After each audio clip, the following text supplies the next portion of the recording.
BQA has evolved, and we're now really big in cattle handling and biosecurity. That's probably one area that we are not prepared for as an industry when it comes to biosecurity. Anytime that I give a training with truckers and I say, have you ever hauled pigs before? If they have, I say, tell these guys what it's like hauling pigs from a biosecurity standpoint.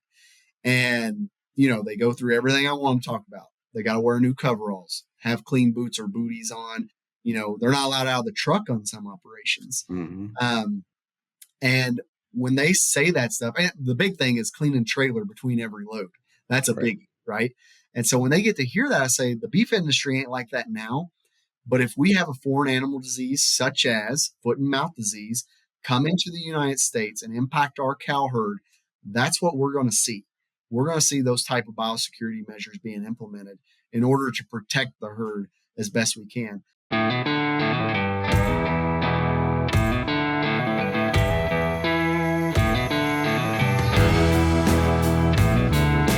All right, Jesse, thanks for jumping on the podcast. I'm excited to have you here today.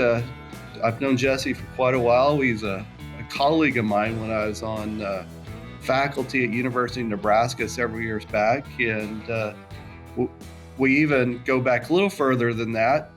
Jesse once emailed me to go to grad school about if I had a position opening when I was at the University of Tennessee.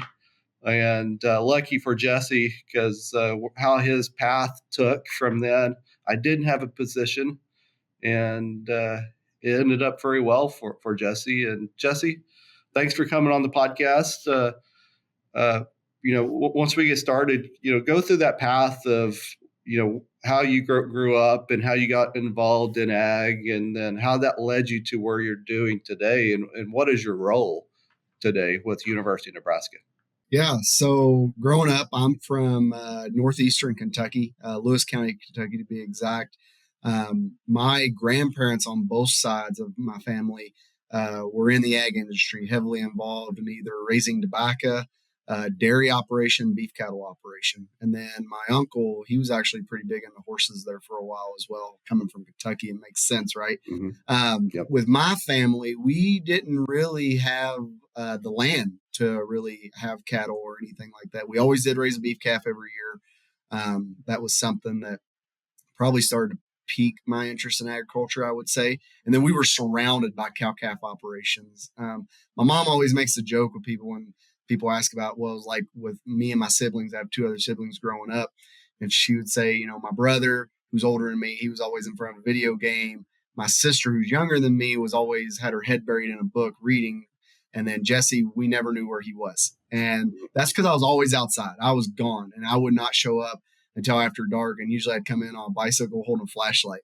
And that's just the way it was. I'd go to my neighbors' operations because they had livestock, whether it be cattle, horses, or goats. One neighbor had at one point in time, and just eager to learn and understand more about it. So that's what got me started there. And then, graduated high school, went to college at Morehead State University in Morehead, Kentucky. So pretty close to the house, but they had a really good hands-on learning experience for students. Animal science classes were small with just about 20 kids to a class, so you were able to have that intimate relationship essentially with the material and your professor and learning that material. And then they had a university farm that you could actually live at. I lived there my senior year in order to just get more of that hands-on experience. And, that sometimes was tough because you still had your classes you're trying to finish up. But when it came to calving time, you had calving checks to do. Right. And it was on a 2-hour rotation of when you had to go. At the same time, they'd be lambing and farrowing, and you would have to go through those barns as well to make sure everything was going good. It's one of the true measures of sustainability. Yep. It is that generational sustainability. And so that's extremely important to so many cow-calf producers that, they could sell out today and be millionaires, but it's the generational sustainability that they care about, is maintaining that ranch for the next generation of their family to have. That's something that, you were in Tennessee, so you understand that we get a lot of rain, right? And so sometimes running short on feed ain't a huge concern. It happens, it does, but it's nothing like out here where we're at now. And those producers, they're sure on feed many, they can go sell those animals, right? Right. Here, you do that, you're taking away so much genetics from your operation that you've worked years and years for. Yep. Well, let's get us back on topic for the reason we have you on the podcast today. But it's been a little different slant on the podcast, which isn't bad. But let's move into, tell me about this Right Way to Right Time booklet that's just come out. Yeah, so this is a document that we were working on with National Cattlemen's Beef Association. So what it is, it's all based on the results of the 2022 National Beef Quality Audit, the cow bull section, essentially. So they do the audit split into two, where they look at just fed cattle. So those are all of our feedlot steers and heifers, and then the market cow and bulls. So those are our cull animals that I like to say get a career change once they're done having calves, right? And so what it's about is the timely marketing of those animals to make sure that we're capturing all the value we possibly can. We also had a contributor in here. Cattle Facts helped us work on this just to show how much value a producer could be leaving on the table. Now, I don't know if this is online yet. It should be coming real soon. It might be. I just didn't check before I was able to get on here. I have a printed version, so I don't really look at the online one. But what it is all about is the defects that we might have, or defects that some folks don't consider as a defect. So let's talk about body condition scoring, one of your favorite topics. Yep. You've taught me a lot about it when you were here at UNL. And so the value the producers leave on the table when they don't market that animal as a body condition score of 4 and they send it as a 2. And, because they're trying to wait for that animal to turn around. Well, you wait too long. If she's going downhill and not recovering, it's time to get her on the truck and get her out of there. Right. Not just from a value perspective, but also an animal welfare perspective. So I am the BQA guy, so I got to link it back to that animal welfare component. When those animals are in poor condition, they don't have the energy stores to really make that trip. And what I mean by that is transportation is one of the most stressful times in an animal's life. They burn a lot of energy to maintain their balance, and the stress that's on them when they're getting on a truck in an unfamiliar place, driving down the road, right? And so that's why we want to market those animals at a better body condition score. Another defect that some people might not think about, and I actually had this discussion with a producer not too long ago. I asked them a question: do you think a cow with a full bag going into the plant is a problem? And when full bag, I mean a bag with milk in it. And she said no. And then she said, well, wait a second. It depends on what that udder looks like. If they got mastitis or whatever. I said, let's pretend it's a healthy bag, perfectly fine. It's just got milk in it. I don't see a problem with that, was her response. Well, the problem is when we have that animal hanging on the rail and they go to gut that animal, if they pop that bag and that milk gets on the meat, we have to trim all of that meat off because it's considered an adulterant, because it's not naturally occurring there. And what I mean by there in that spot is milk doesn't occur on the ribs or down the belly. Right. It's in the bag. And so we have the same problem with arthritic joints of old cows. If we pop that joint and that fluid comes out, that's an adulterant. And so marketing these animals when they don't have those defects. Another big topic we get into in this document is the hidden defect. And that hidden defect, one that we talk about, is birdshot. We've known that birdshot is a problem in the industry, 30 years ago, and we thought maybe we've cleaned up our act, but still today, at 100% of the coal plants we went to, they were reporting birdshot, with 50% of those reporting consumer complaints. That's meaning the birdshot got out of the beef packing plant, and that's a big concern for us. We did do a big presentation on this down at the Cattle Industry Convention down in Orlando this year. And we had Golden State Foods come in, Dr. Wayne Morgan. He's VP at that company, and he presented on it. And he actually was showing slides in the data they have from their company of the amount of birdshot that they find in the ground. And when it comes down to it, if the X-ray doesn't catch it or something, it goes into the ground and then gets picked up by metal detectors. and it's already went through that grinder, they have to throw away approximately about 60,000 pounds of beef because a BB just got turned into fine shavings and we can't find it now. And so they just have to tank the whole combo. And so it's a really big concern that we have, and we're truly trying to bring that attention to producers. And, a lot of producers, um, I show evidence of bird shot and uses of bird shot Right. in my BQA presentations. And, they're just kind of in shock and awe when they don't do it. And they're asking, how's this happening? Is it bird hunters when we let people bird hunt on corn stalks when we run cows on corn stalks? And I show them the evidence from social media of actual producers either admitting to the use of bird shot or actually recording themselves doing it. And when I show them that, that's when their jaws really hit the floor. Right. And they're like, these people should not be in the industry. And No. they have a point on that, and that they are jeopardizing your way of life. Correct. When they do practices like that. So that's really what we're talking about in this document is just defects that we have in cull cows and how to really remember that animal, even though she's raising calves for you now, she's eventually going to become beef and enter the supply chain. And we want to make sure we're sending the best product possible, even through that supply chain. Let's step back a second. And so you're talking about defects. And a lot of times when we think about defects, there may be some kind of a genetic defect that's causing issues, or what's the definition that BQA has for defect? Because you covered a full bag, and that's something producers do not think about, is marketing a cow that you maybe just weaned that calf. You want to get that cow out of there because of, like you said, body condition score, and she's in good condition. Feed quality may be declining, and I want to get rid of her because the market is whatever right now, right? But she has that bag on her, and it's going to take a couple weeks for that bag to really dry up. Yep. And so that's something we don't think about as a defect. And so can you step back and give a definition of what a defect is so producers have an understanding of some common defects that can cause issues from the meat quality standpoint down the road? Yeah, so based on the defects that we look at in beef production, because I really don't know if BQA has ever defined it clearly, but I would say a defect would be labeled as something that would impact the quality or safety of that beef product.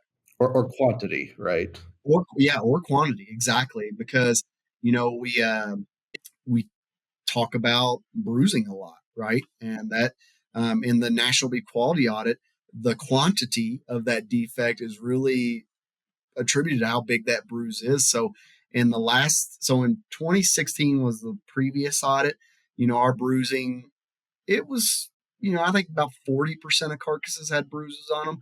Bruising has actually went up going into 2022. So over 50% of carcasses have a bruise on it. I believe it's about 2% have 4 or more bruises. And then the severity of the bruises have also gotten worse. And so what I mean by severity is they kind of categorize these by a minor bruise, which is about a deck of cards of beef we're going to cut off. Then we go up to a minor. Major. I know it goes up to 10 pounds. We'll take about 10 pounds of beef off. Right. Then we go up to major bruises, which is up to 40 pounds of beef. And then critical, where they'll throw the whole wholesale away. So, you think about the loin or the rib. I'm going to pick on those two because those are the major areas where the bruising is occurring based on those audit results. And so if we have a critical bruise there, they just took the most valuable wholesale cuts and just tanked them. Yep. And so that goes into quantity of how much beef we're throwing away. So, in 2016, they haven't released the dollar figure yet on how much we're losing and bruising a year. But I can tell you 2016, that was the audit that I worked on when I was still at NCBA. We were throwing away $62 million just in bruising alone. Now, we'll never get rid of all the bruises because, as you know, cattle are social animals. They beat up on each other, right? But if we can change the way we handle them, we can alter our handling facilities to try to limit the amount of bruising. That's something that we could do to really help it. What are some of the leading causes that are leading, especially with the increase in bruising? And I'm guessing that may be loin bruising, but what are the increasing and what's the reason for these increase in bruises? Yeah, I would attribute it to our cattle were getting bigger. The other day, somebody said, so when I was in grad school, I was trying to think of how heavy my cattle were when they would slaughter, and I feel like they were only like 1,400 pounds, about that. And then Dr. Knopfsinger was giving a presentation. He said 1660 of some fat steers going. I was like, holy cow. And so cattle are getting bigger. We know that. Yeah. Well, our trucks don't get bigger. Trailers don't get bigger inside because overpasses don't go up, right? And the industry's trying to do the best they can to fix this. So I work with a trucking company out of Arapahoe, and they've made changes to their trailer design inside to where the ramp to the top deck does not slide out anymore. It's a fold down, and that gives about 4 inches for those animals to drop down into the belly. Now, that doesn't seem like a lot of room, but 4 inches is pretty good clearance for those animals that were just tall enough to scrape their backs. And then they're extending the basket chute. So what I mean by that is those steps that go down to the bottom. They're adding on, I believe, 3 additional steps to where it goes in flush with the floor. And it, to the cattle's eye, it prevents them from seeing that ledge to where they want to jump. And when they jump, they hit their back. So there's some really good research out of K-State University where Dr. Tiffany Lee and Dr. Dan Thompson actually looked at bruising and transportation. We can really attribute a lot of that bruising to transportation. If you ever have the opportunity to go in a packing plant, just go right where they're pulling the hides off and just stand there for maybe an hour and see how many bruises you see down the top line. Now, I will say it all depends on what kind of cattle are being harvested that day. If you go to a plant where they take dairy, I guarantee you're going to see a chunk of them that have a top line bruise right down their backbone just because they're so tall.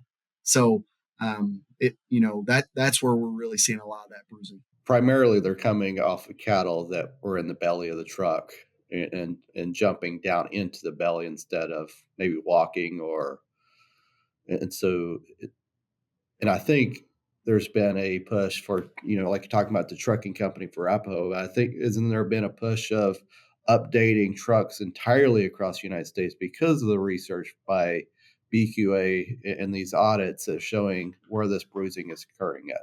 Yeah, we really do want to push that. And I always say this in my trainings because I understand it. So I have a 1991 Featherlight aluminum trailer. It's 33 years old, but it looks like it's showroom floor ready. And so when you got a cattle pot that's that old and still functional, why would you trade in? So Right. I would challenge these trailer companies to have some kind of trade-in incentive in order to do that, get those new trailers out on the road and get those old ones off. But I mean, it's never, I like to watch old farm machinery auctions around here because I can always get a good deal, right? But there's a cattle pot on one right now that's like an 87, and somebody's going to buy that and somebody's going to put that to use because it's still functional. And so I think that's a challenge we're going to have for a good while. Yeah, it is. It is.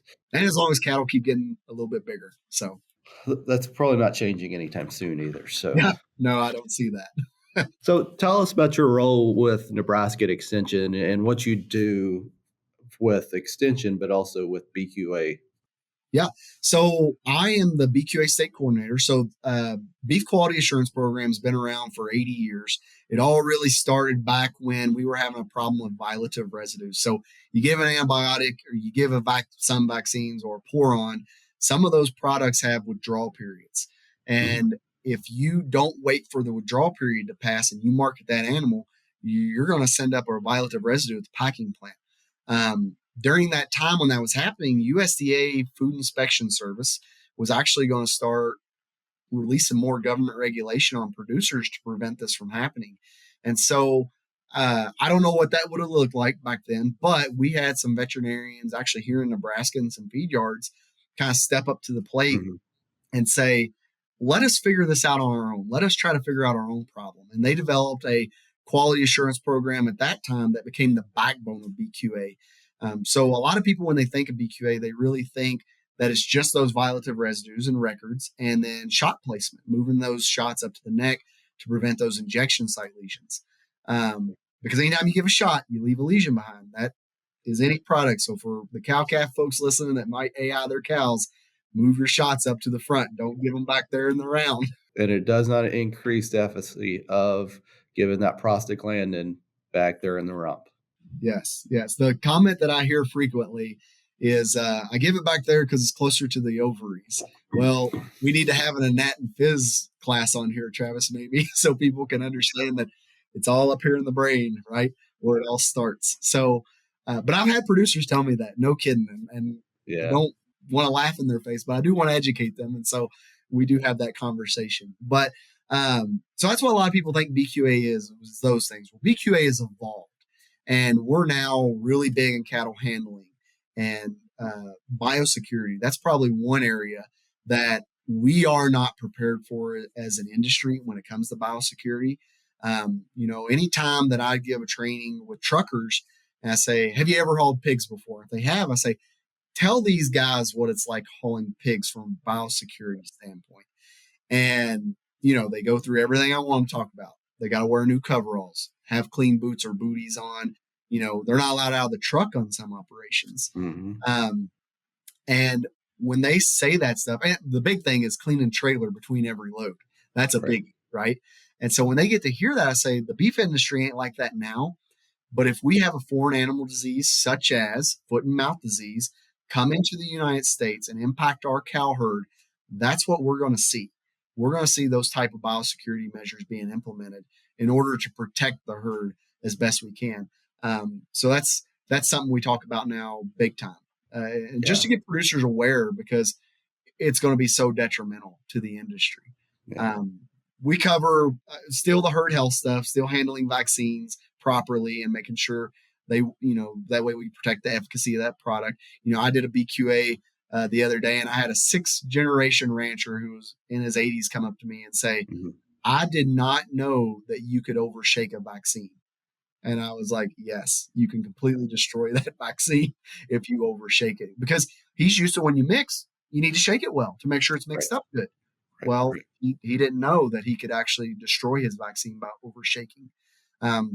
Many other topics that we cover that producers come up to me all the time and say, I did not know that. And, it makes me feel good as an educator. But that's what I do in the state is I oversee the state program. About 40 states across the U.S. have a BQA state coordinator. Mm-hmm. They're usually involved in extension somehow or through your beef council. So if you're in a different state or in Nebraska listening, that if you want to find out who your BQA coordinator is or a BQA training is, you can reach out to any of those and they can really help you out. But we do work alongside with National BQA. Mm-hmm. National takes on that heavy job of setting in those meetings with our Walmart and McDonald's and those end consumers that have concerns about how beef are raised. And they really push the message of, you shouldn't be concerned because we have producers that implement the beef quality assurance program that ensures a safe product and animals being handled the right way. I would say one of our biggest challenges we have is currently our cow-calf producers. So if you're not familiar, for those listening, if you raise feedlot cattle and sell to the packer, you have to be BQA certified, especially with one of the big four. If you're a cow-calf producer, there's many that don't see the incentive. Now, Superior Livestock Auction has showed that incentive for any cattle going through their online sales, that when BQA is mentioned, it does increase the value of those animals.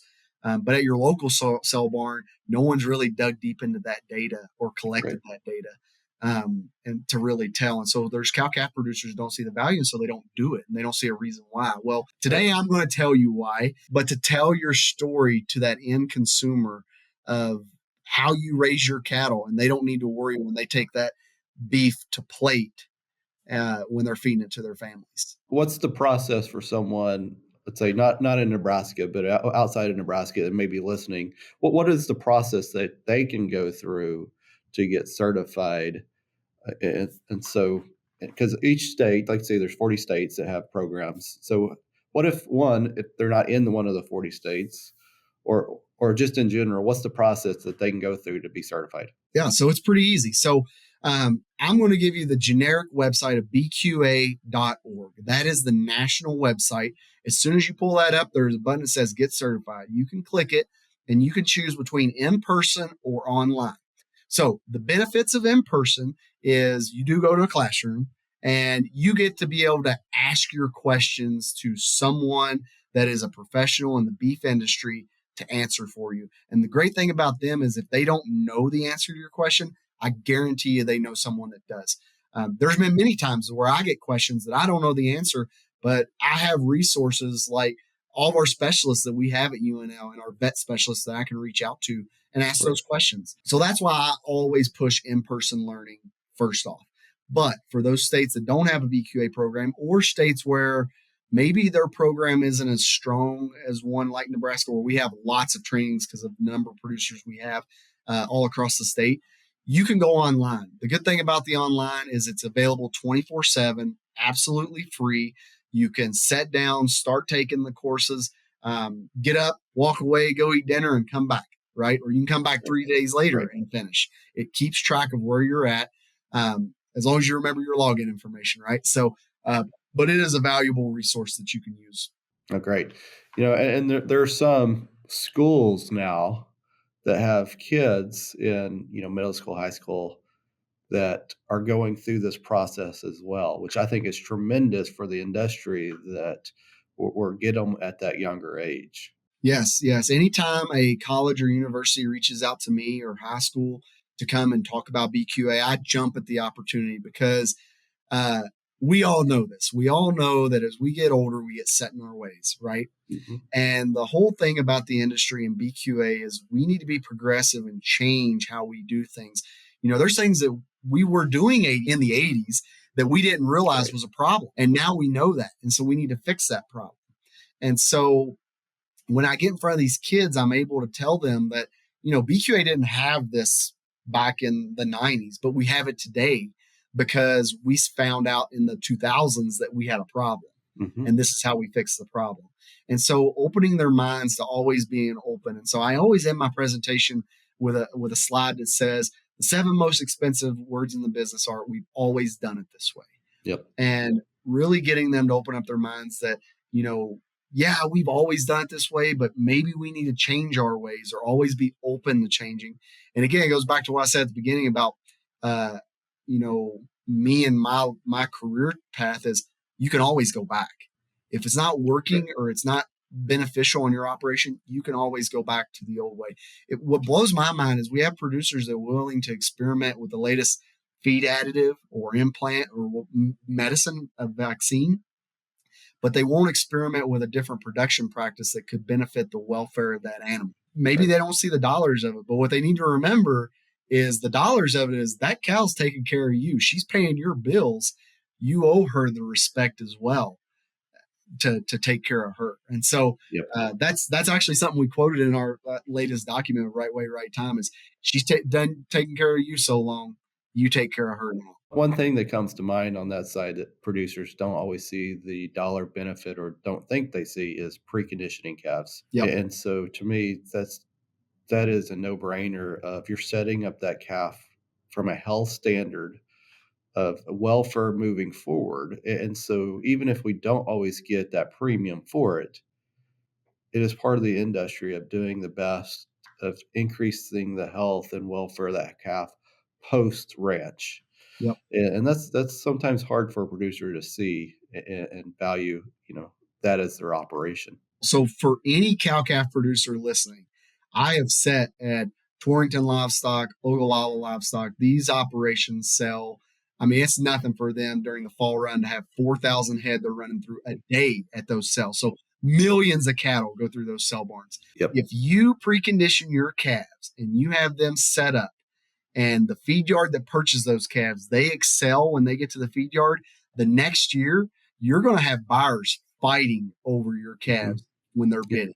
I have seen it. I have seen operations come in there selling those calves, and they bring, almost a quarter over what the other calves were selling because they want those calves because they know they were handled, vaccinated, preconditioned the right way and how they're going to perform when they get to the feedlot. So you might not understand what all your hard work is doing. And maybe at the sale barn you're at, maybe you don't have the right buyers there, but you go to these sale barns where these big buyers are, they will fight over calves, and it's something to see. It really is. It is. One of my last questions, and maybe it's more of a concern where we're moving forward with technology, is darts. Okay. And so I get the benefit, and there's some instances why the need, but I've got a lot of concerns with producers using darts to treat a sick animal. Can you talk about that from a beef quality assurance standpoint and animal welfare? Yes, this is a huge topic that we bring up in our trainings here in Nebraska, the ones that I'm at least, because Yep. I have connections with many people that are at these packing plants that send me pictures. Hmm. And it is appalling that we are finding the entire dart, the whole component of the Yep. dart, not just the needle, in the beef product at the packing plant. One dart I got not too long ago was found in the tenderloin. And if you know where that's located, that's deep. Why is that dart in there so deep? So the first things first is a dart gun or a pole syringe, because I'm seeing Hmm. a lot of those pop up, is not a replacement to a cattle handling facility. Right. You need to have that cattle handling facility still. Now, the benefits where I see where a dart gun might come in handy is when we might have cows out on stocks or out on leased pasture to where we don't have a portable handling facility. And Right. so that technology might be useful. Here are Okay. the concerns with dart guns is you could strike sensitive tissue. I had a producer that was trying to dart one. He missed and hit the wrong calf in its lower leg, and it hit a nerve and dropped that calf to where it could not get back up to either the medicine had a bad reaction or something. The calf Mhm. could not get back to its feet, and they had to euthanize that animal. So let's think about calf prices right now. We just lost a calf for no reason. Okay. Mhm. So striking sensitive tissue, inconsistencies to deliver the product. There are Yep. times that we dart that animal where one of two things will happen. Either the dart will release the medicine before it hits the animal, and so you just painted them with Draxin, so you just Mhm. wasted $50, right? Or it will hit the animal, deliver part of the medication, the dart will fall out, and you'll still have medication in that dart. And so, technically, by law, you're off label, you're extra label drug use because you didn't give the right amount of medication based on the Right. size of that animal. So that's a bad thing. And we could have failure to treat, which could cause antimicrobial resistance in these animals. And we don't want the day that Draxin just doesn't work anymore. So we want Correct. to make sure we're giving the right dose. There can be some tissue damage. Haven't seen much data on that yet of does it leave a bruise behind when it hits. Biggest concern again goes back to those darts being found in the product, and then also location of giving those darts. Mhm. So again, one of two things. We want to be giving our shots in the neck. I've got so many videos of producers darting cattle in the hip. Yep. I have one video where they're treating an animal with something and they have 3 darts hanging out of this cow's neck. Like, wouldn't it have just been as simple to catch her, run her through the chute, and give her Mhm. shots like she needs them instead of shooting her 3 times with a dart gun? Right. Um, and they're going to remember that. A lot of people don't think cattle don't remember certain things. They're going to remember that, hey, when I see him run it coming towards me with something in his hand, Correct. I might get hurt. I might get hit with a dart in the neck or wherever and have a problem. The other thing is if you're given a product that is not labeled for intramuscular, how can you prove that you're giving that dart subcutaneously with a dart gun when you shoot them? So again, if it's a labeled subcu only and you give it in the muscle, you're off label. You're breaking federal law. And if you get caught doing that, they could potentially make an example out of you. For the Right. first time ever, I had a producer bring up the other day that he was on the repeat violators list. That means he had a cow go to sale or go to slaughter that had a Mhm. residue twice. And he remembers to this day getting that knock at the door from Mr. USDA man coming out of Texas. And the guy walked in and said, I want to see all your records. I want to see all your medicines in your medicine cabinet. And, he was cleared because the way he was actually a cattle trader that bought cull cows. And so it wasn't Mhm. his fault. He gave no medications to that animal. But the producer that marketed that animal to the sell barn, where that cow didn't clear withdrawal periods, they got the knock on the door second. So that's something producers need to be aware of. So, and there's instances that darts are very handy. There are, absolutely. And I think that there's something that we can utilize in the industry, so we don't want to lose them. But if we continue to misuse them and cause food safety concerns at the packing plant, I've already had packers kind of mention, like, we don't want to purchase cattle where a dart is going to be an issue for us. Right. And so, it could come down to, if they know you're utilizing a dart gun on your property, they might not purchase your cattle. So we got to be very careful. So if a producer had to use a dart, what's your recommendation to use it? Yeah. So if you're using a dart gun, I would be cognizant of what kind of medication you're putting in there. If it's something that's too thick that will not come through that dart, you need to stay away from those thick consistency medications. I would also say, we need to be darting in the neck. If it's a medication that requires less than 10 cc's, you can use a dart gun. If you got to give more than that, you only are supposed to give 10 cc's per injection site. So you got to move that around. So I would not use a dart gun when you got to give more than 10 cc's. Recover that dart. After the dart falls out, go pick that dart up and make sure all the medication was administered to that animal. Also, we don't want to be leaving darts out there. We don't want darts that may have made it into the carcass, that animal going into the food supply chain. So it's really a lot about observation and using that tool, being within close range. That way, if it does administer the medication prior to it hitting the animal, you'll see that. You'll see it happen. And so that your dart was ineffective. Right. So that's kind of the recommendations I would give on using a dart gun. I would use it as a last chance tool. If there's any other way you can get around it, I would do that.